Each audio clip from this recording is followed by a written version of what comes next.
સુરતમાં ભારતીય જનતા પાર્ટીના સ્થાપના દિવસ નિમિત્તે આજે ડાયમંડ સિટી સુરતમાં કેસરીયો માહોલ જોવા મળ્યો હતો।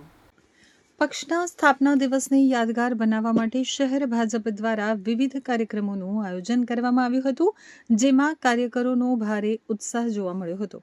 સ્થાપના દિવસની ઉજવણીના ભાગરૂપે સુરતના વિવિધ વિસ્તારોમાં કાર્યકરો દ્વારા ધ્વજ વિતરણ કરવામાં આવ્યું હતું।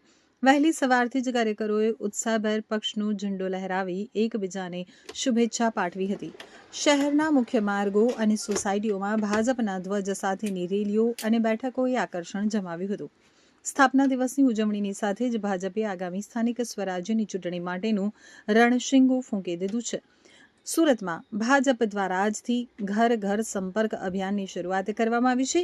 આ અભિયાન હેઠળ વિશેષ કરીને વોર્ડ નંબર 21માં ભાજપના કાર્યકરો અને સ્થાનિક નેતાઓ દ્વારા એક વિશેષ કાર્યક્રમ યોજાયો હતો।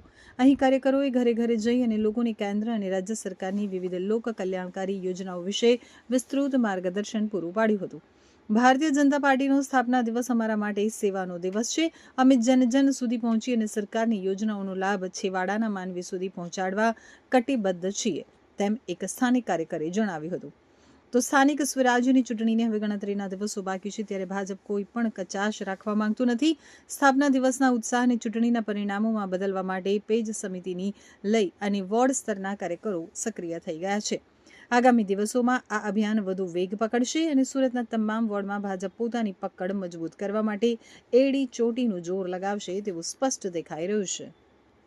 આજે અમે સ્થાનિક સ્વરાજ્યની ચૂંટણીને સંદર્ભે અમે લોકોના ઘર ઘર સંપર્ક કરીને એ બાબતનો અભિયાન ચાલુ કરેલો છે। તેમજ આજે સુરત મહાનગરપાલિકાના અગાઉ જેટલા બી કામો થયા હતા તેનું અમે કામનું માર્ગદર્શન આપેલું છે અને તેનું તમામ યોજના વિશે અમે માહિતી આપેલી છે।